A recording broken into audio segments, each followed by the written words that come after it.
You're listening to Africa Business Radio, where you get up-to-date insights on the Africa business landscape. Log on to www.africabusinessradio.com. Your favorite shows are available on podcasts. Download them on our website and mobile app. Africa Business Radio, towards a profitable Africa. They are 1.8 billion globally. They will make 75% of workforce by 2025. They will outspace earnings of baby boomers in less than 10 years. Smartphones and tablets are the argument settlers and fact checkers for every conversation. Get more insights on African millennials on Africa Business Radio, towards a profitable Africa.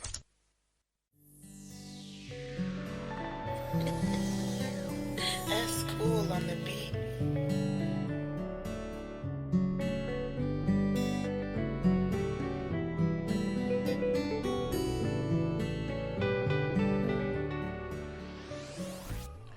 I mean, I'm enjoying my week. I don't know about you.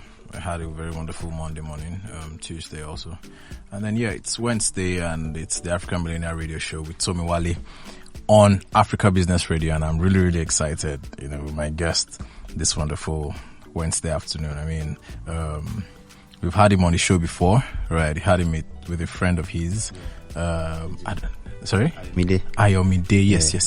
I keep forgetting. Even on that show that I was forgetting his name. Just forgive me, Ayomide. Right. And it was really, really, insightful that day. And I was like, you know what, Tunji, can we have more conversations on this subject, which is also dear to my heart as a creative. Yeah. Right. And he's here today. Thank you very much for coming, Tunji. Yeah. How's your week going? Thanks for having me. Yeah, it's going fine. Yeah.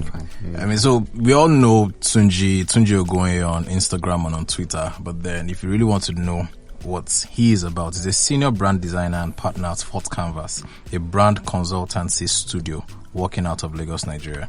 He also leads the team at DearDesigner, a design community project aimed at ensuring sustainable growth, of everyone in it. Right. So, what I can see from outside, DearDesigner doing is you are trying to create a system of growth and expansion for anybody who has the basic skills of creativity. Where they can learn and have mentors and then, take their skill to the world, make it exportable. Exactly. At least that one doesn't require some border closure. All right, Tunji, what's happening? How are we doing though? Yeah, I'm okay. It's good to be here again. I mean, you have no idea how happy I am, to have you in here. Again. And when I was thinking about what we could talk about or putting some type of structure to what I feel that we should, talk about, I thought about, brand direction, business and the marketing department. Coming from a creative who has consulted for many organizations in many industries, I'm sure that, that topic, for example, especially with the marketing department, was sitting. There was this picture I saw one day of Mona Lisa. Okay. And then someone just put it and they gave reviews on it that someone from IT said you should lighter. Crazy stuff. So these are the things, that happens. And, many businesses think that, you don't need to be all that good or appealing, that as long as, people just come, they're fine. But they want to place so much of emphasis on having a good visual identity. Now it's a new year, it's the first quarter. Anyways, first quarter about to end. 3 months, first quarter about to end. And then it seems to be some type of a slow year for many people, and of course a very fast year for others also. But then it's important for businesses to have a better approach in their marketing, right? And I think, looking good. How important is looking good in all of these processes? Or AKA having a good visual identity for businesses? It's, any business they are not operating alone in that space. And even if there are other businesses trying to get the attention of people for instance, you'll be surprised that MTN is competing with Coca-Cola, because the only naira you have in your pocket to buy a recharge card, you can as well get a bottle of Coke with it. Absolutely. So for businesses, it's important that they differentiate from the pack, because there's a lot happening around. I mean, everybody's on social media. There's a lot happening. I mean, there's a lot of things happening around people. So it's important that businesses differentiate. They kind of say, this is who we are. This is how we look. This is the way we want you to see us. Yeah. So that's what the main thing about brand identity is. So it's important that people, businesses differentiate, and then they stand out among the pack. You understand? And then what this does is that it forces recognition. So I was saying that if I'm walking on the street and then maybe I'm looking for a bank, for instance, I mean, I don't need to get in front of the bank before I see that the bank is there. I can just, check the signage, or just try and look around and look for the signage. Maybe just check the color of the building. I have an idea of, okay, I'm going to UBA. If I see anything red or white, and okay, I'm close by. Yeah. So same thing for even small businesses. You understand? You want to make your audience to notice you from the pack without having to stress. So that means that you're trying to communicate the essence of who you are through your visuals. You're trying to tell them that, okay, this is what I stand for. These are the things that I do. Go to colors, go to typeface and everything. So it's important that as small businesses, branding is something that should be done from the get-go. A lot of people say that it's for the big guns. It's for the Coca-Colas of this world, the Apples. But why we have Apple at where they are is because they took those things seriously from the start. So you won't say when you grow big as a business is when you take branding seriously, when you take visual seriously. But actually, for you to grow big, you actually have to take those things seriously from the start. Yeah. So now, how does this affect the books? Because that's the bottom line, and that's the reason. We're just not trying to look funny. Yeah. So how does it affect the books? So the thing is this: what design does for you. One of the things it does is to communicate clearly. It brings clarity. It makes it easy to understand your message. You understand? And a lot of decisions people make, buyers or users, is emotional. They just say, "Oh, I'm going for this product. I'm going for this product." They've not even tested other products. So yes, I'm going for this product because it's a gut feeling. You understand? And then these are the things that increase the bottom line. For an FMCG to get more money, what it means is that more people are using, they're buying that product. You understand? So to increase the people that buy the product, that patronize you, the users, it means that you have to communicate clearly to them. You're trying to get some more share from maybe your competitor, or maybe from even those who are not using that product itself. So what design does is that it helps you communicate clearly. You understand? And then by elements that we use in design, the colors, the typeface, the elements, the illustrations, the imagery, there's a way it affects people subconsciously or unconsciously.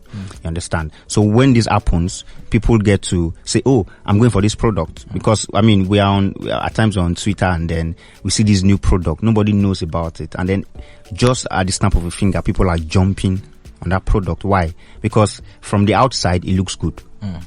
And that's enough reason for people to say, "Let me try this product." So before they even try it in the first place, it has to look good to them. Now, once it looks good to them and then they try it, now, if it works, then you have a steady ambassador for your brand, for your business. So McKinsey did a research, 2018, and then it was on business value of design. And then they did research among design-led organizations.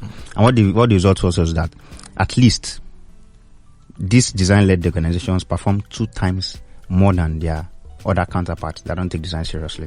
That's in terms of revenue, in terms of the number of people using them. Yeah. So what design does in essence is to just help you to communicate clearer. So what text will take a lot of time to do, you understand? You can easily get people's attention. You can easily say, "Oh, what's this?" And then they pick it up, they check, okay, what is it talking about? That's what it may be difficult for you to get, maybe with just putting text out there, because text is, before you can understand everything, you have to maybe read through. But for design, it's just a bit, just an element, and then it takes your attention. And then you want to check it out. And then 2018 or so, I was, I had to choose a product to use. And then it was a fintech product. So what I did was that I knew the two competitors. They were like the only players at that time in this space. So I checked it out. The two of them, I went to their website, went to their app, and then I made my decision because of design. Now I'm a designer. You understand? I know why I made my decision, because I'm a designer. Now there are people, there are users that don't understand design. They're not that technical, but they make that choice. They don't know it's design, but it's just the feeling of, this looks good, this feels right, this looks alright to me, and then they make that choice. So I made that decision simply because I checked the rates. It was basically the same thing. I just felt like, okay, this looks more comfortable, this looks better, this looks cleaner, this looks sharper. And that was why I made my decision. Now as a designer, I can understand why, but for non-designers, for just maybe other professionals, design influences them, but they don't know. And one of the importance of design is unobtrusive. It affects you. It's unobtrusive. Okay. It affects you without you knowing. So you don't see it. You just see the result. You understand? So good design done well gets more people on your side, gets more people wanting to try you. And then once they try it and they see it's a good product, it makes them stay. It also reassures them over time that, okay, this is what we are offering. These are the things that we are bringing out this week, this month, this quarter. You understand? And by time people get to use the product more, and then that increases bottom line. That increases love, loyalty to the brand.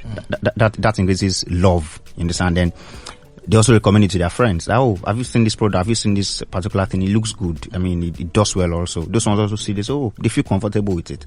So design affects the psyche. It affects the emotions. And this is where buying decisions are done. Do you understand? Primarily. Yeah. I mean, that says it all, actually. Yeah. I mean, so you have to be very, very careful about how you present yourself. Yeah. Really, that's it. Yeah. I know you have the content. I think I was talking with Michael this morning, and I was like, God looks at the hearts, man looks at the household appearance. Yeah. So use a deodorant. Yeah. Right. Yeah. I know you have the content in you and everything, but man will only look at what is outside. So your product and everything can be fantastic. And the thing is that's all they see, to be honest. Now, I know that you're a good person, but I can't see your mind. I can't see it. The best I can see is it smells good, it looks good, it dresses well. That's all. Maybe when we talk, I say, okay, it sounds well. It seems like he's intelligent. But then that will even attract you to know what is inside. Do you understand? Yeah. And so I was even saying that if you go to buy, maybe you want to buy a new product on the shelf, and then you've not like, okay, for instance, I use peanut butter. So you want to get peanut butter, and then you go to the shelf. You don't know any product before.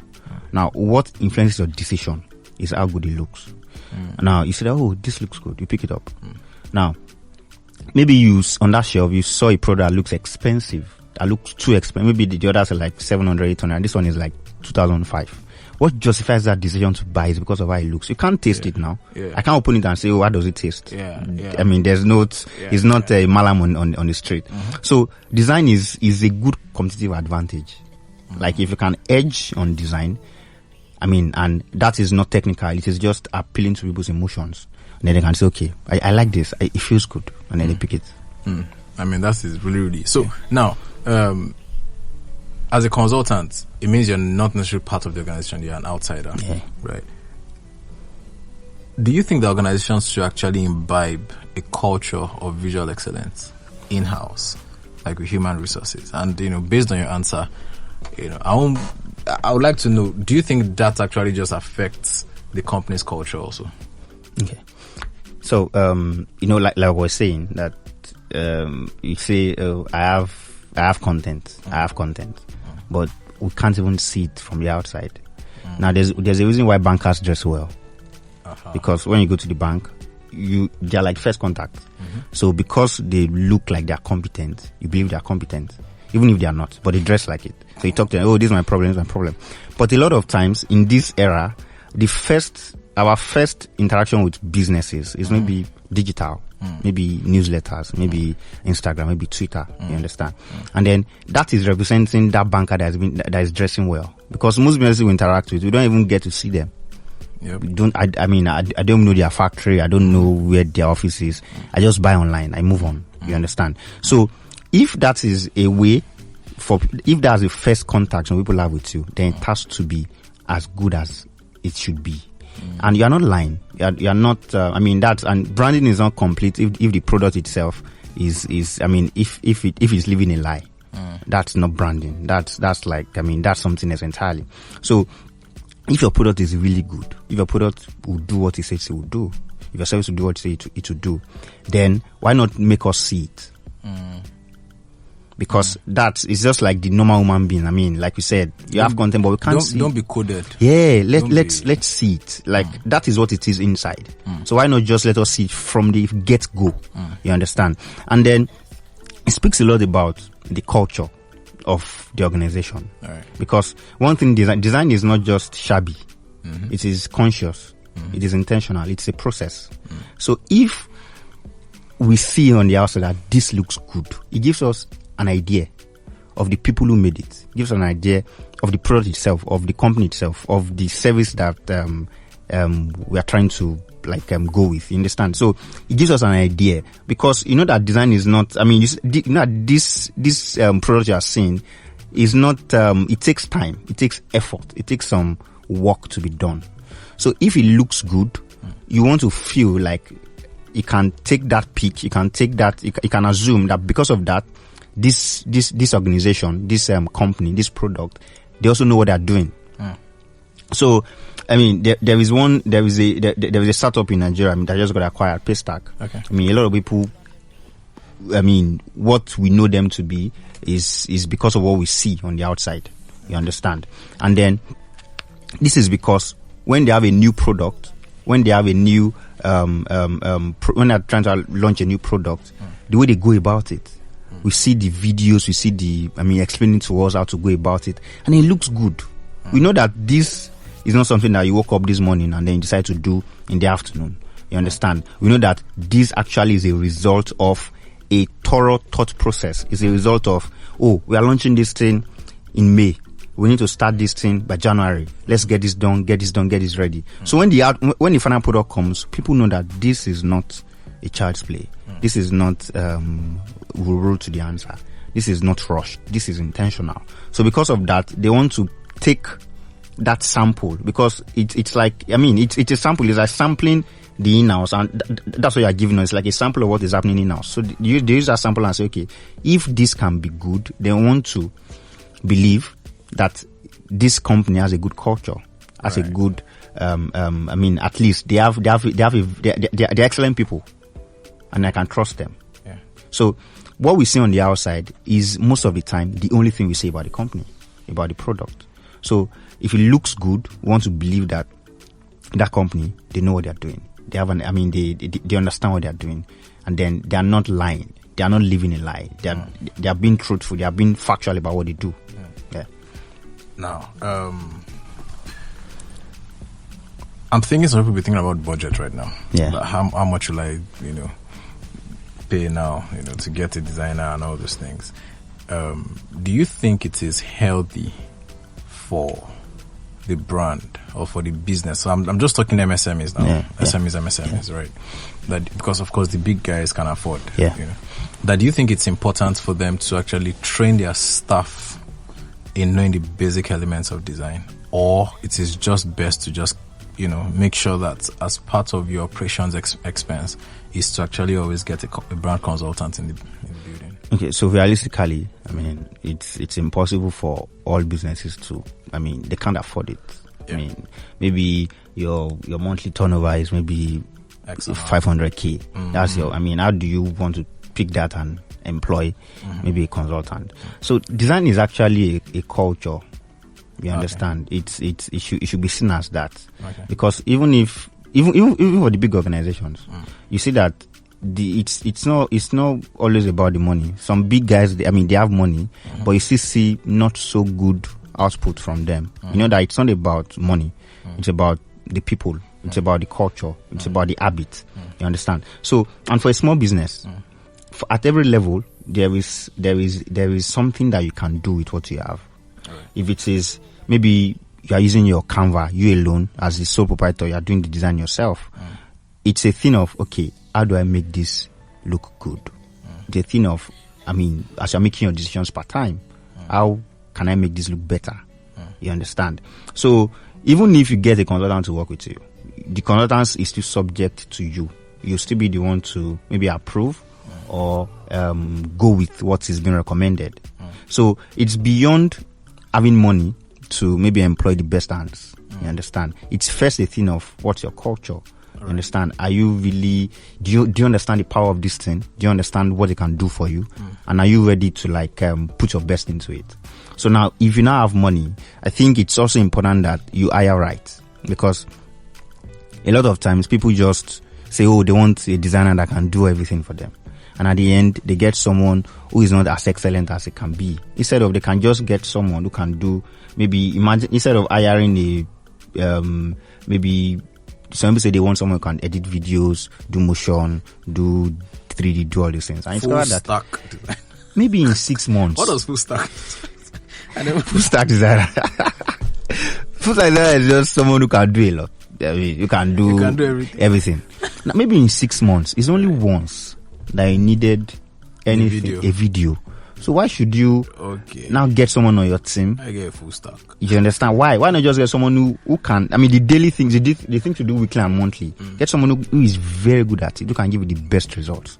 And when time comes to do video, you could maybe just get an external person. Oh, please help us get this done in this time frame. You understand? So people should hire right, because when we talk about design for companies too, the designer has to be brand conscious, because design here in this conversation and in most of these companies is just like an element of the brand. You understand? It's just ensuring that this brand is seen in the light that he has said it wants to be seen in. So you are not just getting a designer or someone who all he knows to do is to use his software. So he doesn't even understand branding. He doesn't even understand why it should be consistent. Let's do the thoughts on that. Let's have a quick commercial break, and then we'll continue with because you just entered a particular part now, right? So we'll continue from that. Let's have a short break, and we'll be back in a bit.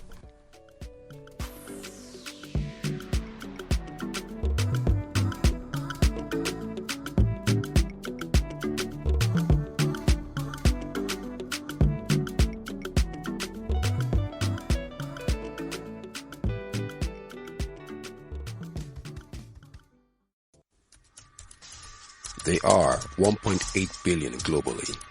They would make 75% of workforce by 2025. They will outspace earnings of baby boomers in less than 10 years. Smartphones and tablets are the argument settlers and fact checkers for every conversation. Get more insights on African millennials on Africa Business Radio, towards a profitable Africa. You're listening to Africa Business Radio, where you get up-to-date insights on the Africa business landscape. Log on to www.africabusinessradio.com. Your favorite shows are available on podcasts. Download them on our website and mobile app. Africa Business Radio, towards a profitable Africa.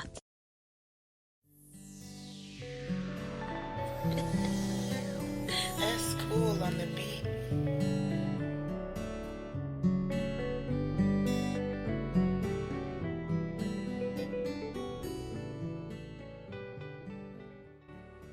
All right, guys, welcome back on the African Millennial Radio Show. It's Tumwali, and with my guest Tunji Ogunoye, right, a very, very seasoned brand consultant from the city of Lagos, West Africa.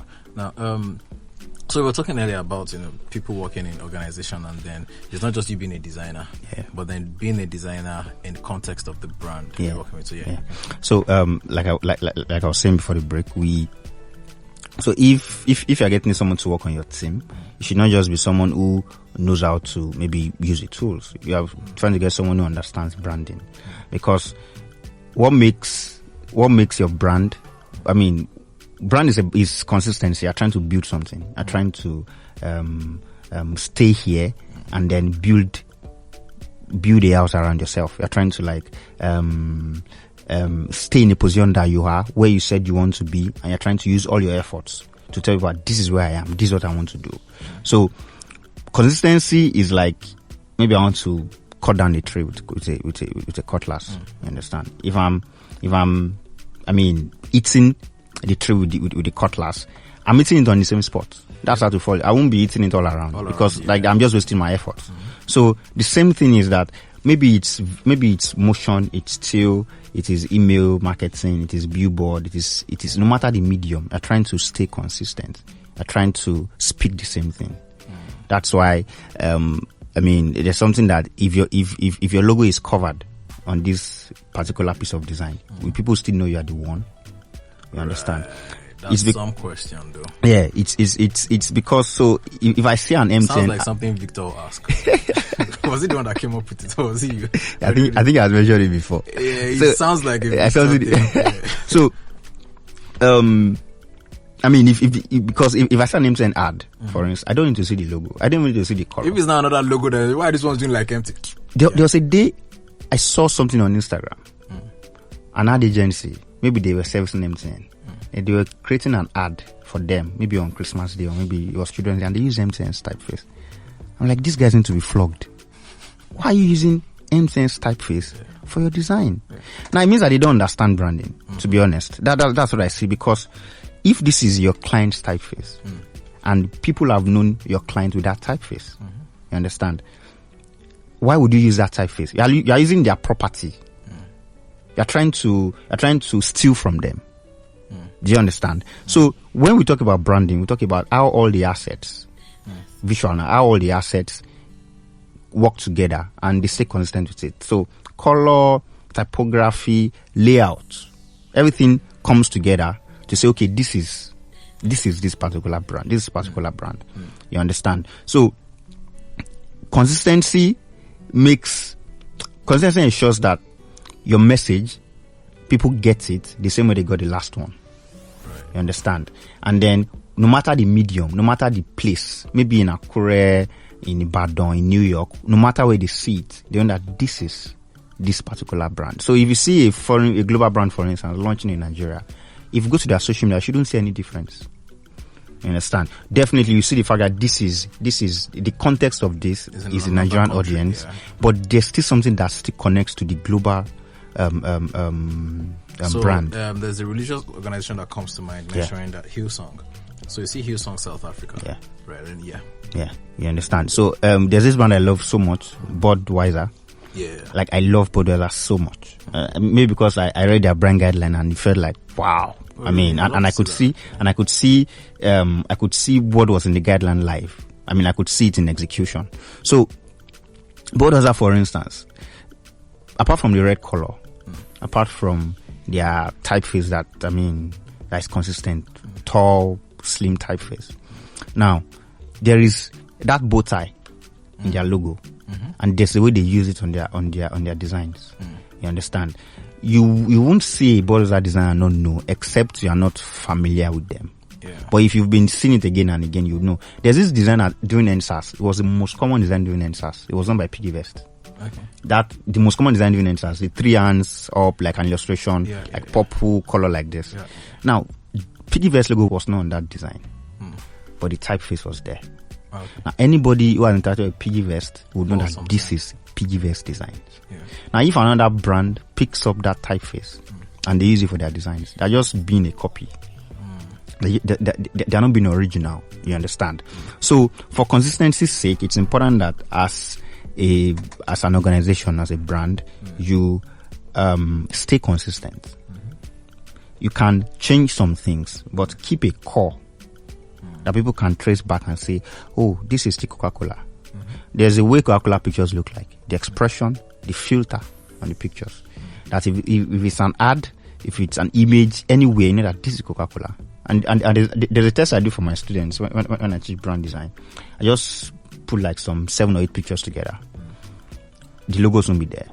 And then say, okay, what brand is this? There's the way FCMB buildings look like, for instance. Yeah. The white building and I think 4 pillars and the sign in front of them. Now, tomorrow, if Access Bank should buy an FCMB building, it will be so bad of them not to change, to just retain those pillars and say, oh, this is an Access Bank building. Because we already know that that's Access Bank's property. That's the characteristic of FCMB, you understand? So it's really important that as businesses, small or big, you need to take some intentional effort while communicating to people. Wow, man, Tunji, you see why I said you need to come back on the show. And I think you're going to come back one more time. Just one more time.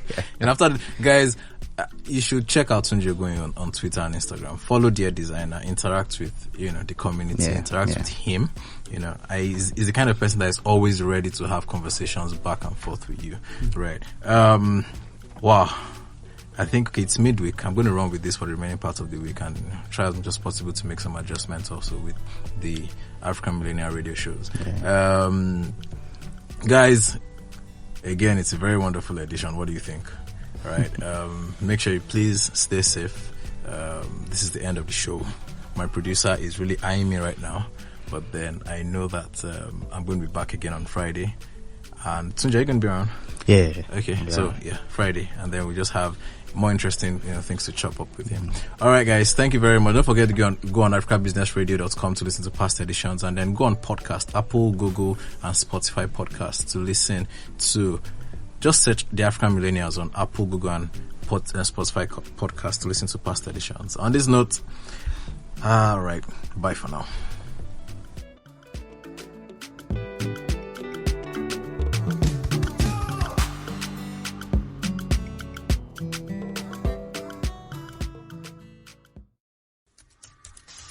They are 1.8 billion globally. They would make 75% of workforce by 2025. They will outspace earnings of baby boomers in less than 10 years. Smartphones and tablets are the argument settlers and fact checkers for every conversation. Get more insights on African millennials on Africa Business Radio, towards a profitable Africa. You're listening to Africa Business Radio, where you get up-to-date insights on the Africa business landscape. Log on to www.africabusinessradio.com. Your favorite shows are available on podcasts. Download them on our website and mobile app. Africa Business Radio, towards a profitable Africa.